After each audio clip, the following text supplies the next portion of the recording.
প্রশ্ন হলো, কোরবানির গোশত ভাগিদারদের মাঝে যদি অনুমান করে বন্টন করা হয় সেটি উচিত হবে কি না? এর উত্তর হলো না, এটি উচিত হবে না।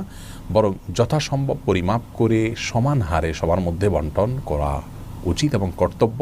এটা অনুমান করে ভাগ করা উচিত নয়। 4 নম্বর প্রশ্ন হলো, গোশত কয় ভাগ করতে হবে, 3 ভাগ করা আবশ্যক কিনা?